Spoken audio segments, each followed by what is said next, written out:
What's up, guys? My name is Jenna Puzio. I am the founder of FillYourBooks.com, and I'm here with one of our amazing clients, Erin McCabe, owner of Salon Coco Bond in Shrewsbury. So let's start with the easy stuff. Tell us a little bit about Coco Bond, when you opened, and kind of the origin story, if you will. Sure. So I opened the original Little Coco in Little Silver in January of 2010. Okay. And I am originally from northern New Jersey, and I had been living in Red Bank for, let me see, like maybe 3 years. And I was actually for freelancing. I was thinking of giving hair up. Yeah. I was like over it. And for no bad reason. I think I just didn't know. And I told my husband one day that I was going to go look at a property, and he was like, "What do you mean?" And I'm like, "Well, I'm standing in a strip mall." Yeah. He's like, "Don't sign anything." Yeah. So what are you He's like, doing? "Wait a minute." And he worked out in Freehold at the time, so I didn't have any clients. I didn't know any stylists down here. I originally started my career in Hoboken. Okay. And well, I'm originally from Bayonne. Right. First place I ever worked was in Bayonne. And then I went out to Hoboken. And then I had a really lovely career in Summit. Yeah. And then I got married, and I was living 55 miles away from where I was working. It was just insane. And so I was like, that's it. I'm not going to do this anymore. I think I'm going to try something else. Yeah. And I actually did some other cool things, but this just always kind of was, I still had clients. I still have clients. You can't get rid of them. No, I have clients from 28 years ago, I know, like when I get first started, and it just always was kind of like in my atmosphere. And one day I just was on whatever that is, that loop where you look at, yes, LoopNet.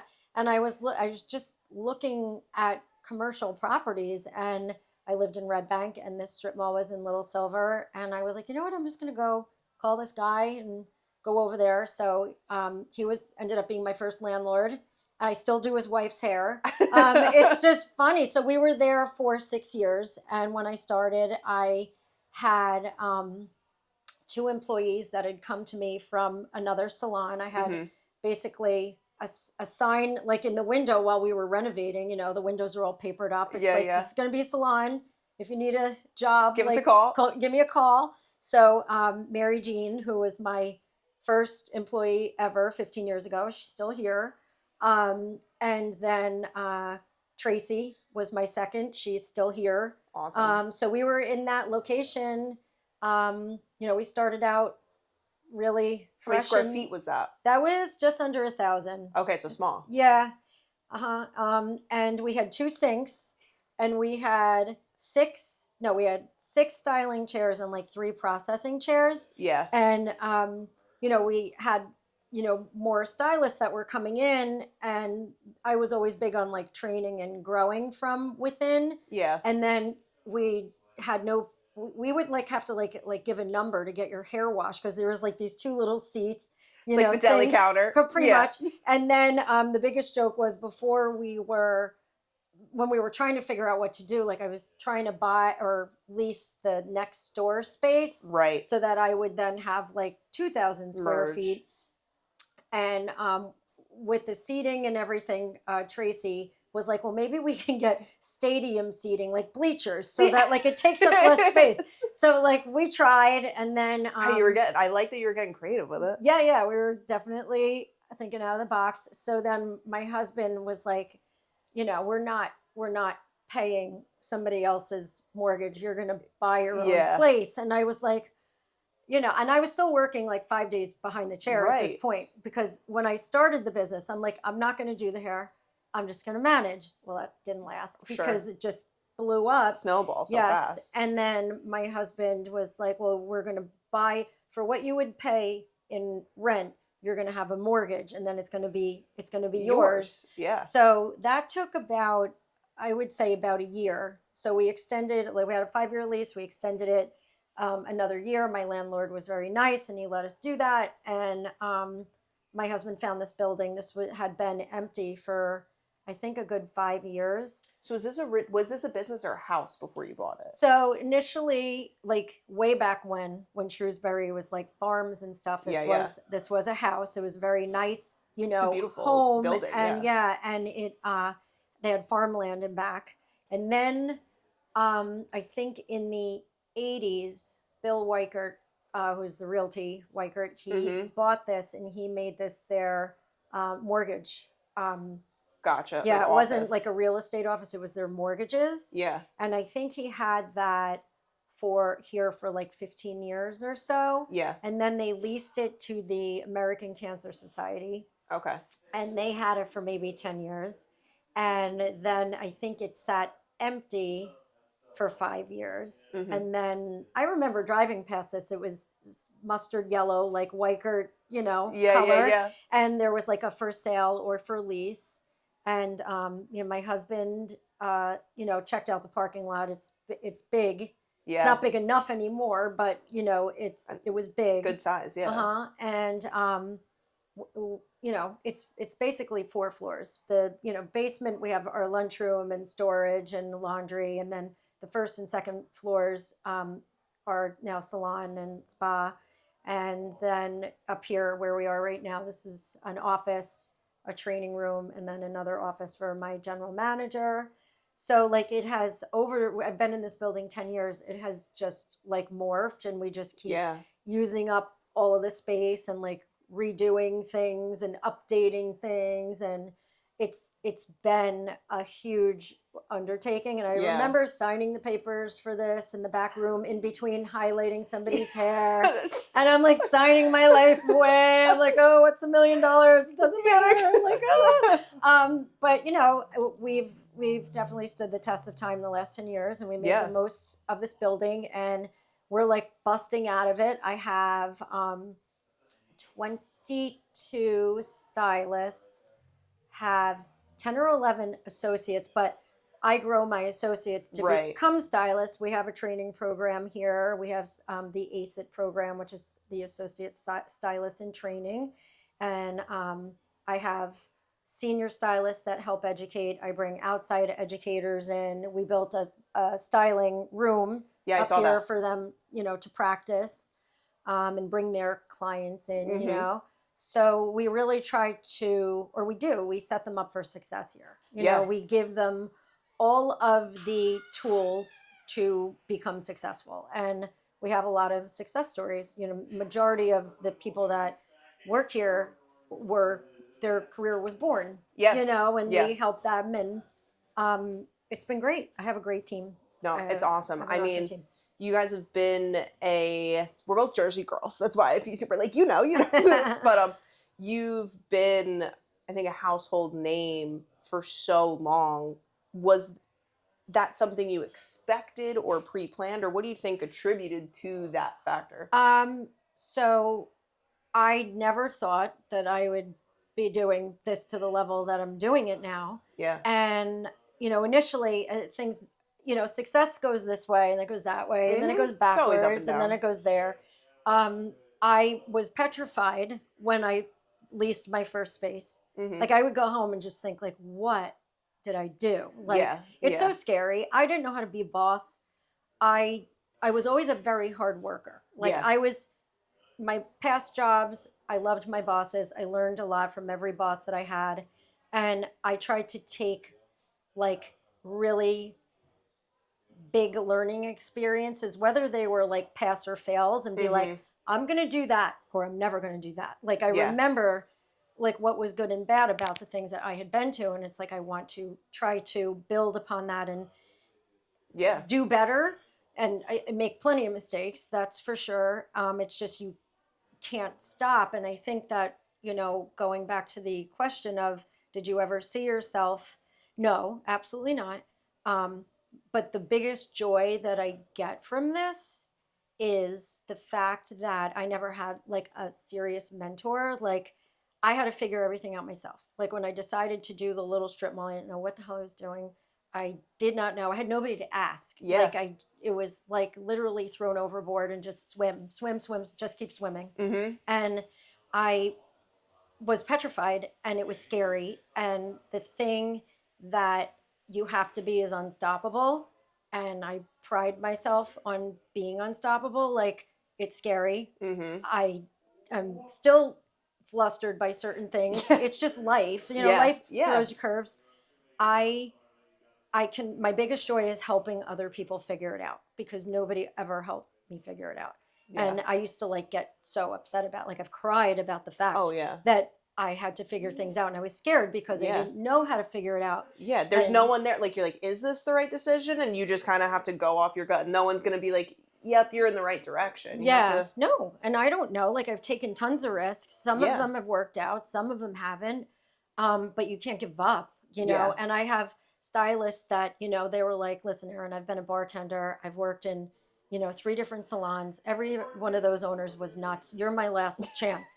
Like, you're my only hope. Like, Obi-Wan Kenobi, you're my only hope. Like, you, like, and there's like a certain amount of, like, oh my gosh, I don't want to let these people down. Like, I don't have children, you know, my husband and I do not have kids, but like, this is my baby. And when somebody makes me responsible for like their livelihood, it's a partnership, you know, in this. I am responsible, but so are they. And like, I don't want to let them down. Like, I want to try to guide them and do what was never done for me. You know, and I used to really hate that nobody ever helped me. I had like a lot of hatred, like cynicism. For it. No, I was like, why? Like, why does this one get a mentor, and why does that one get this? 100%. And I'm like doggy paddling upstream. And now I get it. I do understand why, because I think my purpose is obviously, like, you know, I've done hair for years, but I can actually help people figure it out or help them achieve a dream, you know, to do this and do it well and navigate, you know, the bumps and try to make it easier. Like, I can only say, like, my biggest gift from all of the woe of it has been helping other people figure it out. And I always say, like, nobody ever helped me figure this out. Like, scary thing, you know, and by the grace of God and just really hard work and just not stopping, I have met a lot of wonderful people. I have a fantastic general manager. I have a fantastic desk manager. I have another desk support that is just wonderful. Like, and these mostly women here. I have two gentlemen that work here right now, but these women are like kind to each other. And that's my biggest thing. Like, walking into a salon and not having the vibe be icky, judgmental, catty. I can't stand it. And I will find you and I will excuse you. I don't believe in it. Like, you'll come up here, we'll talk. If we don't agree, you're leaving. If you cannot be kind, if you cannot help one another, if you don't understand that we have a positive vibe in this salon and you are kind, you cannot stay. And that's like this is my house, it's my second home. I live here. I want nice people. I want to come in and see the faces that I love. I don't want nonsense, and I don't want anyone creating drama when there's enough in the outside world. This is going to be a nice, happy place for people. You know?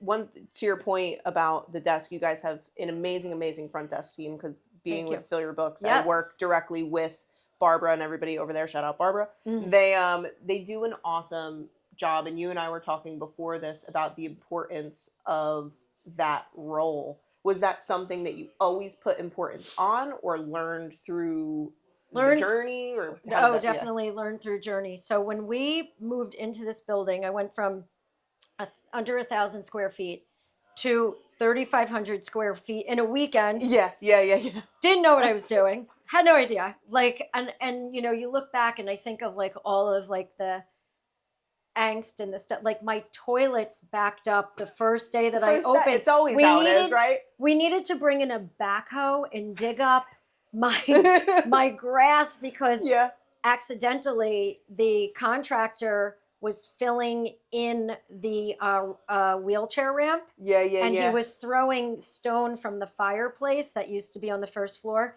They cracked the brand new pipe, and I wouldn't, this is funny, I wouldn't let any of the construction workers use my toilets before I opened. I had the saran, like whatever was still on them. I'm like, none of these guys are using my toilets. And bad move for me, because then I would have known that Right. Sure. somebody, the first day we were open, probably an hour into it, flushed a toilet and everything was coming out like Yes. it was wonderful. Yeah. It was Always so love good. it.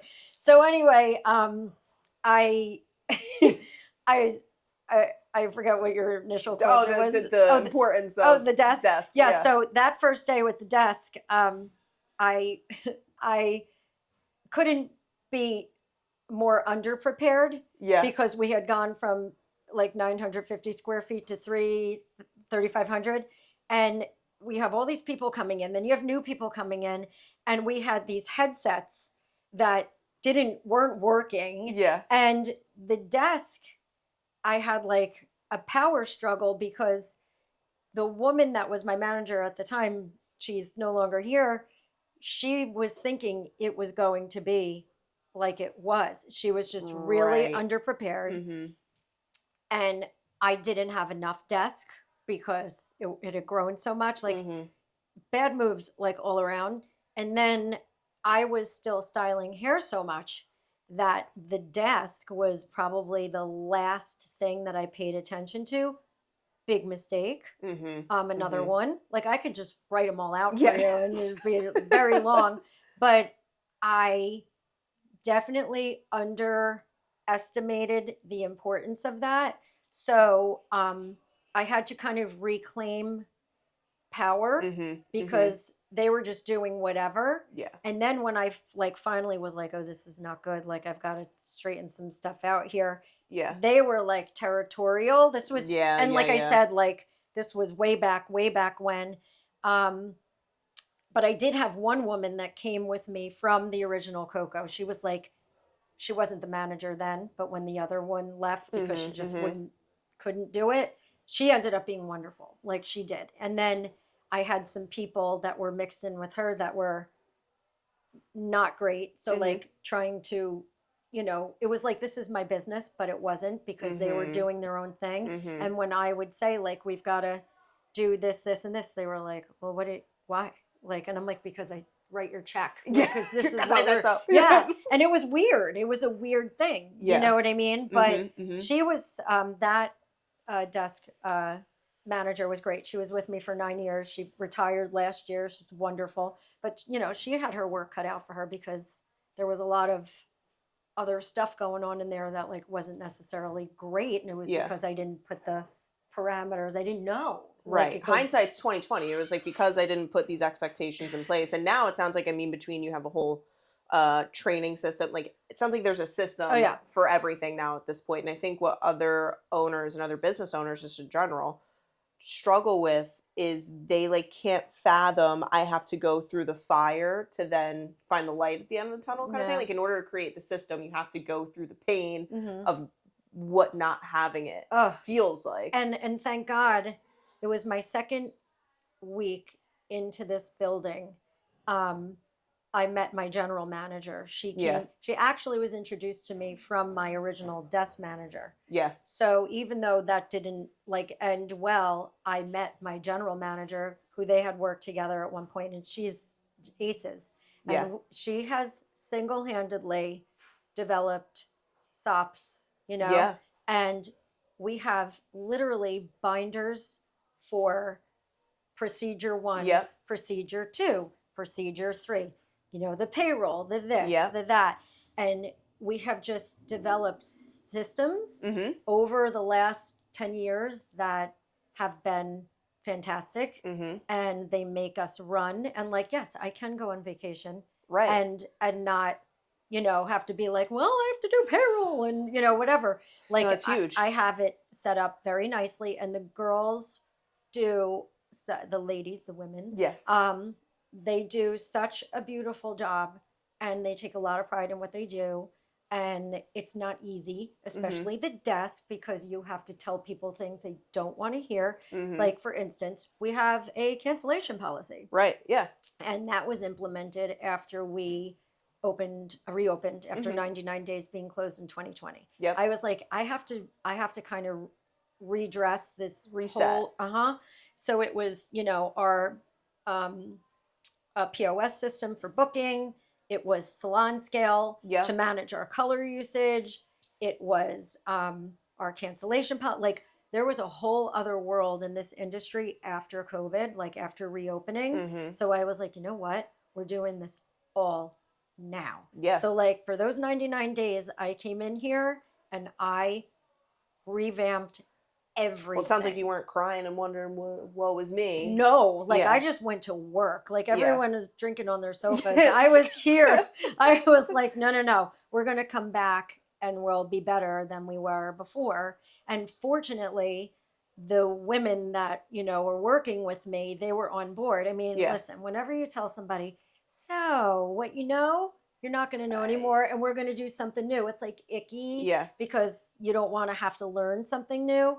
But I have to say, like, we, with our old POS, we couldn't book from the cloud at home. Mhm. And during COVID, that would have been wonderful. Right. So, it was kind of like a lot of positives, like, guys, you'll be able to, a client contacts you and you're wherever, you can actually make these changes Access to your your stuff. book. And so there was a lot of like silver linings Mhm. from those little pains of having to like revamp things and, using salon scale for our color inventory and our product costs. If I don't know how salons don't have that. Oh, I know. I don't know. No, I work with know. hundreds of salons at a time. No one tracks. That's why. I don't know.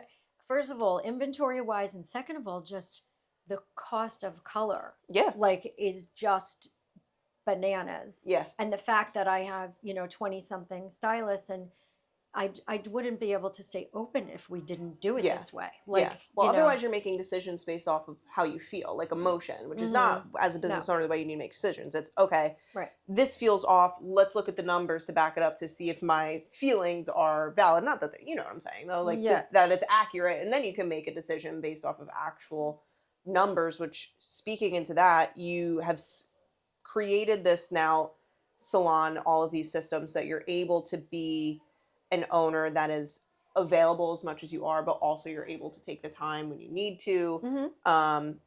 If you could talk a little bit about, I know we talked about kind of the annual revenue and things like that. Talk a little about where you're at, and we've been working together for the past 4 months. What made you make the decision that you wanted to invest in something with marketing with the size that you're already at? Yeah. I think like the way my brain works is like, people would look at us and say like, you're busy, you're successful. And I'm like, my husband has said this to me. He's like, when is it enough? Yeah. And I have the mindset of like, it's never enough. Like, Yeah. I don't know. It's enough when I say so. Like, Yeah. it's enough when I'm tired. It's enough like when I'm over it. Like, I don't know. But, I am the risk taker, and he's like my steady, kind of North Star. And I'm kind of like, when are we going to do this? Yeah. And I think that I had tried out another, and I have a lot of new stylists, like, new to the floor. Going to the trainings. Correct. So, they're not, with a client base. And I have, we're very fortunate to get a lot of new clients, but like I was saying, it's kind of never enough. So I'm like, well, maybe there's another funnel that I could try to, propagate clients from, for all of my stylists. Like I said to the stylists I think we have 8 levels because we're a European level system salon. Yeah. We start from people first down the floor, and then, with their guest retention and guest count and, their ticket value, they promote themselves is what they do. So like they have a lot of growth here. And everybody, people move, people pass away, people's tastes change, people's economic situation changes. So you always, have Clients to have replace. options. Yep. And you have to replenish, so I have girls that have been with me for a long time and they're like, yeah, I would like a couple new guests. Yeah. Well, if you'd like, you can take part in, this FYB, fill your books. So I just did it to kind of try out another funnel. Yeah. And so far, with your funnel, it has been a really nice and like interesting education of like how it works. I did have a prior experience that wasn't run nicely like yours is. You Mm-hmm. know what I mean? Yeah.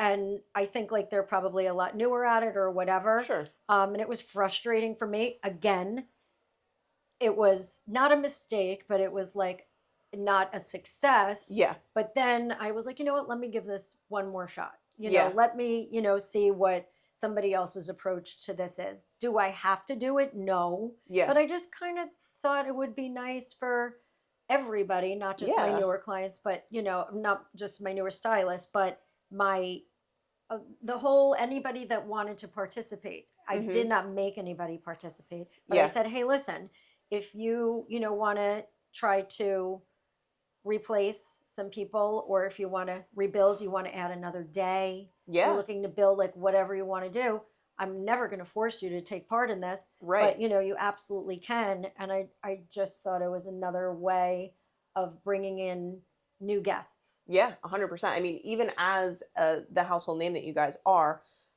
people don't realize how many citizens, let's call them, people are actually in your local area. And the fact that you are now getting in front of them online in a Right. new way, I'm sure there's people that have maybe never seen Coco Bond before. For sure. And now are seeing you guys, which is really, really Yeah. exciting.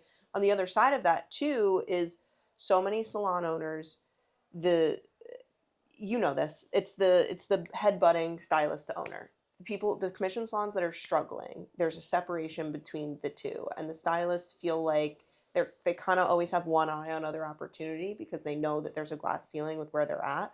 And to what you're saying is now you're consistently providing opportunity, whether it's through education or it's through something like this. You're like, if someone wanted to increase, a stylist who's been here for 5 years, they want to increase their revenue a little bit, they maybe want to open up a day so they can try out a new service, whatever it is. Or let's say they want to bring a new service in. Yeah. I love ideas because my brain hurts from Yeah. having to think of all the things. And they'll come to me and they'll say, like, can we try this? Can we bring this product in? Mhm. Can I do that? I have a girl or a couple, like, they just want to do curly hair. Yeah. They want to do this. I have another girl, she just wants to do a specific type of color. I don't care what you want to do. Be happy. Do a great job. I'll support you. Like, I don't want a bunch of cookie cutter people. Yeah. This is a creative industry. Like, Yeah. I support the ideas. And what's really nice is, like, it's not a corporate situation. So, like, if somebody says, like, I want to do this, and I'm like, yeah, let's give it a try. Yeah. It's our creative nut that we're, working on. And it's fun because they have autonomy over it, and I'm a very big believer of, I don't micromanage them. Like, you don't hear from me except, hey, what's up? What are we doing? Yeah. I still work on the floor 2 days a week. So I've got, I'm with them. Yeah. I am Side one by of, side. I am one of you. I'm doing the things, like, I check in with them daily. What do you need? What do you want? What don't we have? Like, what's going on? Like, we should try this. We should try that. Like, and they come to me and they know that it's fun. Like, it should be fun to be here. And I happen to think I have a really good sense of humor. So I like to, I like to kid around with them because that's the way I want to live my life. 100%. And, like, I basically live here. I don't live in my home. Yeah. I'm pretty much here because even when things are going well, I like to be here. Like, this is like my environment. Like, do I take vacation? Absolutely. But, like, I have comfort in being here. Yeah. And I like to see all of these ladies and gentlemen. And I know our clients for years. It's just I want this to remain a nice place to be. And, whenever there's hiccups or bumps, because we have over 50 people in a building and it's like, this one's this and that one's that. It's like, all right, guys, like, we're going to come to some type of an understanding and agreement. If somebody's not happy with the way somebody treated them, we're going to take care of business. Yeah. There is no, like, sweeping stuff under the rugs because that's when disaster happens. It's a nice, I feel, balance of management. Like, I am here for you. Something's not good. We're going to get to the bottom of it. But, then again, if you're going to take care of it yourself, I trust you. Take care of it yourself. We're here to support you and really just have you look forward to coming to work. Yeah. Enjoy your day. Yeah. Make sure you have all of the things to make your day successful. and then you go home and you enjoy your life. Like Yeah. that's like, you know, the thing with the commission salon, because, you know, of suites and Sure. whatever, you know, people are doing, I take care of them. Yeah. I want to give them the safety of, oh, you know what? I'm struggling with my book a little bit. Like, you know, I had a baby and I came back and maybe I didn't set myself up or whatever it is. Like, I'm here to help you. Like, Yeah. I have the resources and, you know, the revenue to help you get things figured out. Like, Yeah. whatever it is, you know, like I Yeah. really enjoy helping them. Well, so many people are like, if you're a salon owner and all you're providing for them is a roof over their head and color in the cabinet, they can just go do that. You know what I mean? It's like you have to step up and be more for them, and you have to be here.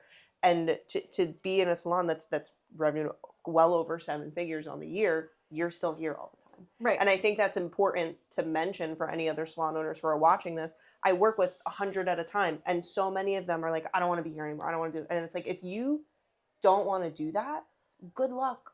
Right. Go do something else. Right. Because it's like if you want to be a commissioned salon owner and you want to take, let's for easy math, call it half of a stylist's paycheck, you better be there for, it's an equal partnership. It's 50-50. And I think that's also a great reason why you have stylists who have been here for 15 years, because they feel like they have part ownership in a good way, not in a way that's controlling. And I like want them to grow. Like just because you've been here for 15 years doesn't mean that you still can't continue to, you know, and when I say grow, if you're like let's just say the 2 women that are 15-year stylists, one has been doing hair like myself 30 years, you know, and then another, she's probably been doing hair for like 40 years, 45, she's 65, somewhere around there. Yeah. She still wants to do it. Like, you can still grow your revenue and not work like, you know, 19 people. Yeah. Like you, it's just working smarter and not harder. And it sounds like cliche, but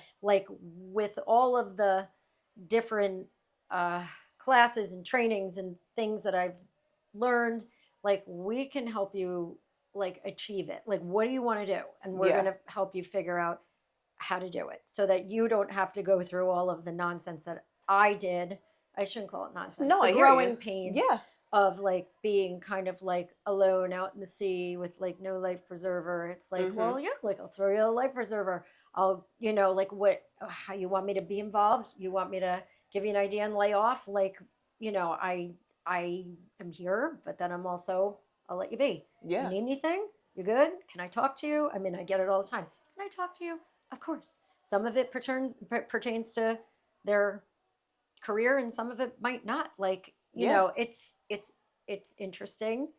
I enjoy that part of like the mentorship, and I like personal development a lot. That's one thing that even like over the last couple of years since COVID, I really love personal development. Like that's cool to me. Yeah. And even like the changes in myself that I've managed to like overcome and figure out, because I used to not be a calm person. Like I would be like, you know, meltdown city and like everything, you know, I don't react to those things anymore. It's just different. Yeah. And it's either being beaten or beat it. Like, you know what I mean? No, 100%. Like it was just like, I'm so not of that victim mentality. I'm like, we're going to figure this out and we're going to do better. And, you know, being able to kind of see like the progression that I've had personally, I really enjoy helping people like that,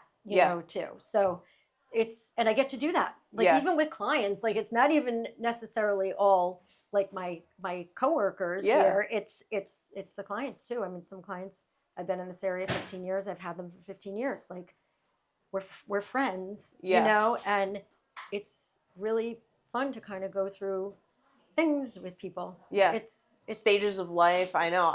It's hair is one of those things. I don't think any other industry gets to have the relationship that salons and stylists have with their clients. Definitely. Where else is it okay where somebody comes in, a total stranger off the street, you're like standing on top, touching them, and like all of a sudden you're, you know, on top of basically their personal space for 45 minutes, and it's like, okay, you know, it's very, what's the word? like it's intrusive Yeah. No, if 100%. it's not done right. Yes. You know what I mean? 100%. Like you have to know your way with people. And I Mm-hmm. really feel that it's that 80-20. Your skills have to be good. 100. You That's the have to have standard. That's, very good yeah. basic skills. But 80% of success in this industry, and I tell this to my stylists that are like newer, Mm-hmm. is your communication skills, Yep. your ability to go just that little bit more and to care Yeah. and listening. Yeah. It's, and you have to be patient. Like I know, like still I have things where it's so crazy. Like your client doesn't deserve your bad day. No.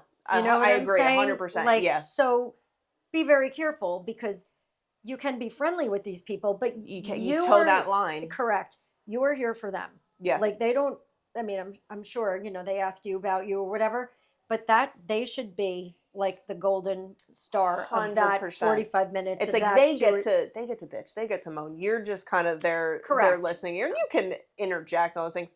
I did a class with a team of commissioned stylists on sales and communication.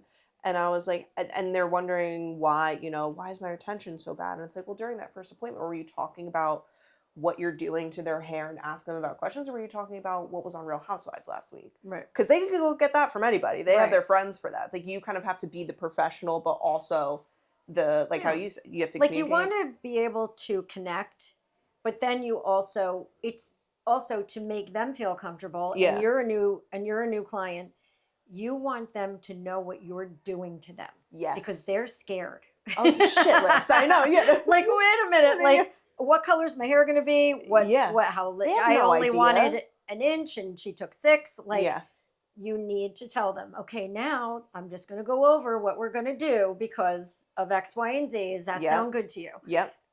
It's so important, that consultation. Like when we do our training here in our ACID program, like we cover consults. Yeah. And I have my 2 educators that are in the salon.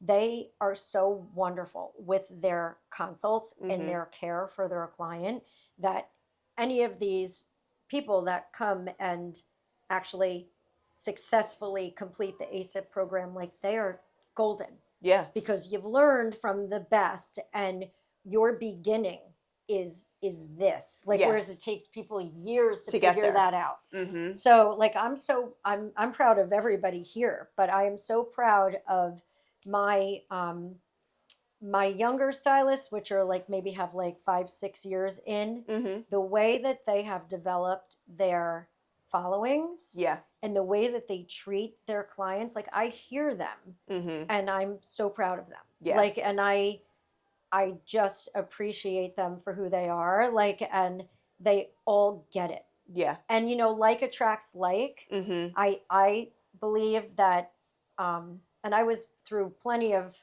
salons. My mother was a very big will travel for like the best hair. Yeah, so was my mom. We would go, my mom, my sister, and I. It was like the trilogy would go. But we would be in Chatham, we would be in Short Hills, we would be.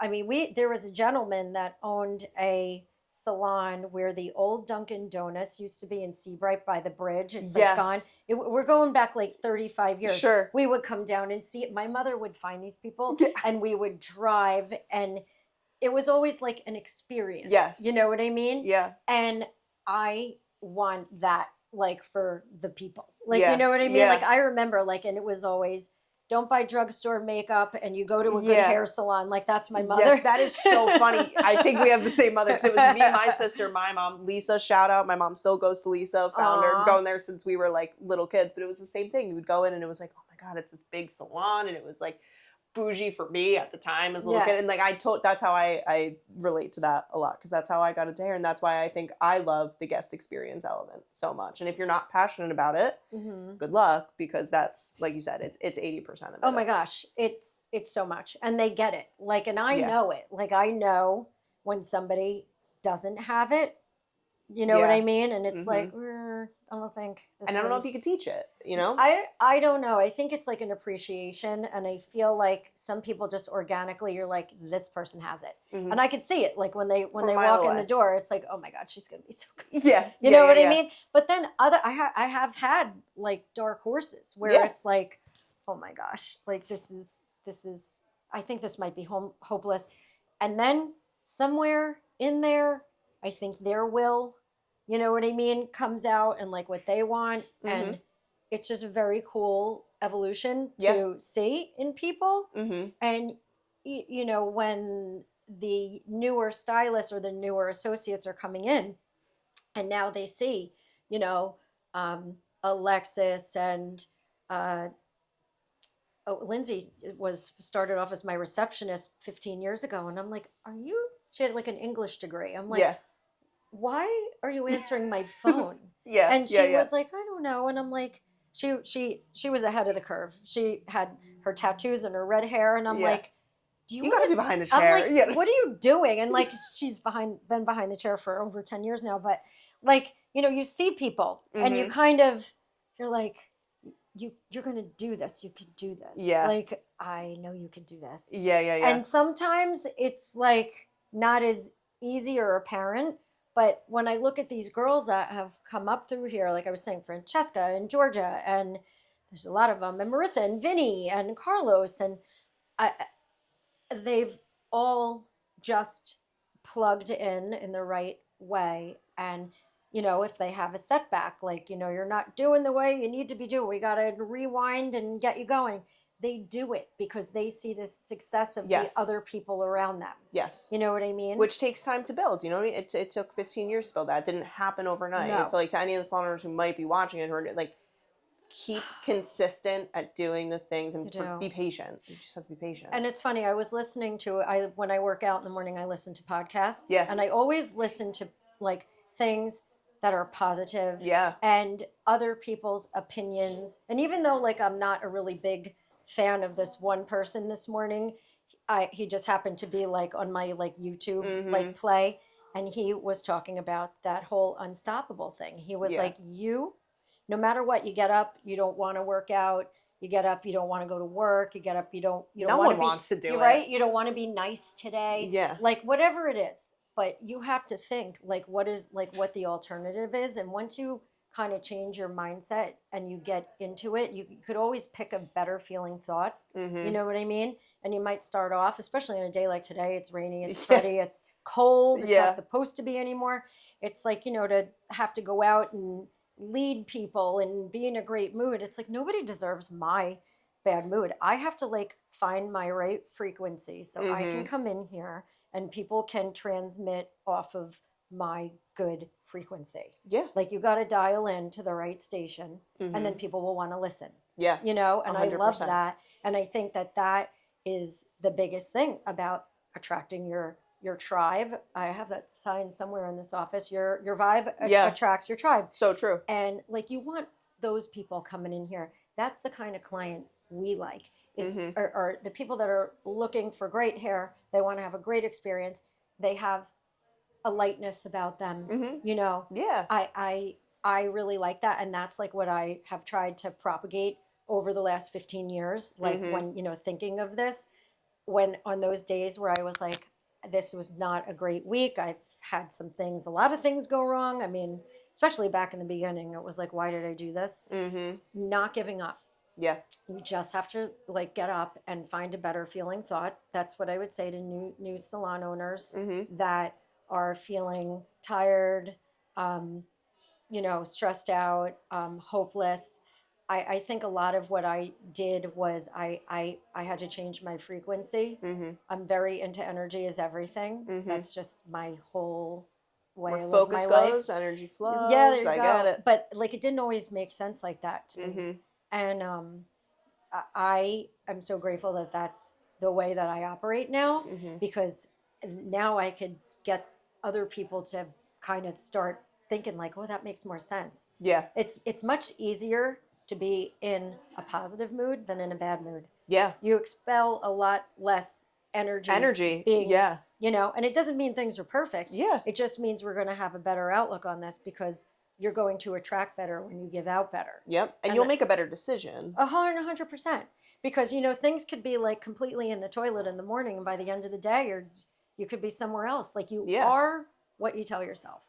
Yeah. And I believe in that. So I think like in my second career, I'm going to do that. Like just personal development. I love it. Me too. It's just changing your life or changing other people's lives. And I didn't really understand that correlation when I started this business. Yeah. Like I was starting it to do hair and doing hair, Yeah. and now it's like, well, we do hair, but like for me, it's really helping my staff like get even better or do whatever. Like, where do you want to go? Like, what do you want to do? And like, it's just fun. It's become a different level of fun, and I think like with spending all of the years, my manager and I just like grinding it out, like in the beginning in this business. And that's one thing that I don't like about like social media is that these people do this, don't do that. So black and white. Well, it's so silly. Like, it's like maybe back in the beginning, like, 4 or 5 years ago, like during COVID, when all of this stuff was like really taking off. And it's like the 5 things to do in 2022. The 5 things not to do in 20. I'm like, oh, come on. Like, everybody's so different. Yeah. But for me, like, it's not black and white like that. Like you can't tell people do this and don't do that. And this is in and that's out. Yeah. I'm sorry. Customer service is always going to be in. Yes. Working hard in this industry in the beginning is a big part of your success. I hate when I see, and I know hate's a strong word. No, I hear you. I hate when I see, you don't have to hustle.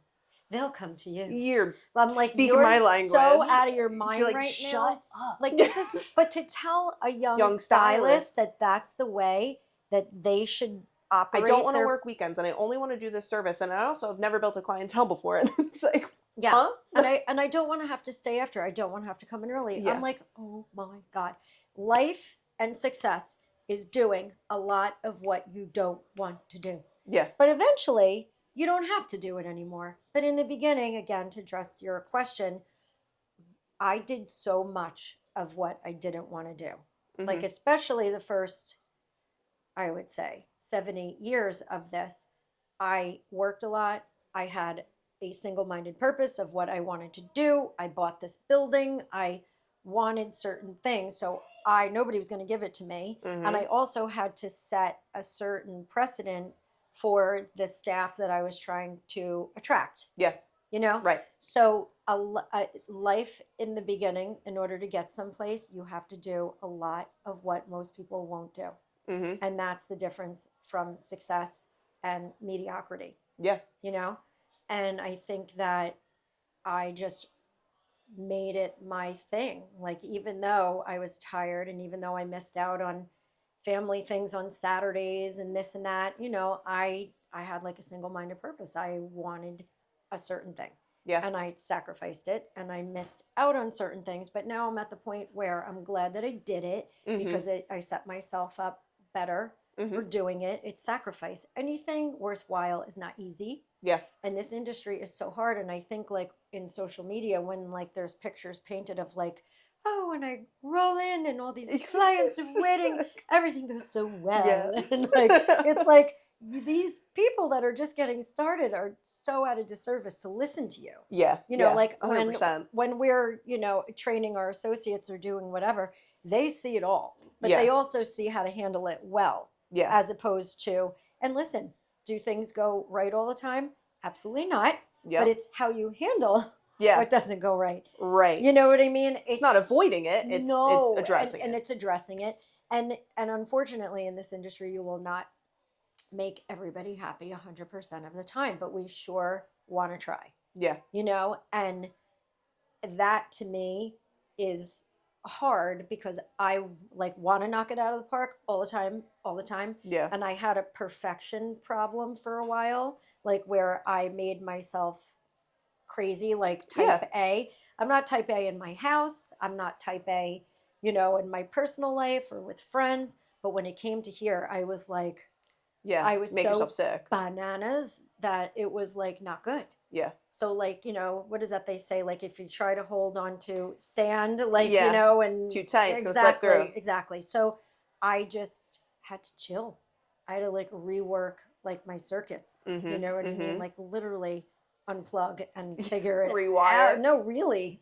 It's all this energy stuff, but it's so true. Yeah. And to me, teaching the younger, and they're not always younger. I have, people that start this industry in their 30s, they have a switch, or they never really did what they wanted to do when they were younger. They went to college and it wasn't for them. And so it's not necessarily young chronologically, but like in young the industry. In the industry, it's just kind of like, I so wish that somebody told me X, Y, and Z so I didn't set myself up for disappointment. Yeah. Or, expectations, unrealistic expectations, which I feel like a lot of that stuff on social media, it's like, really?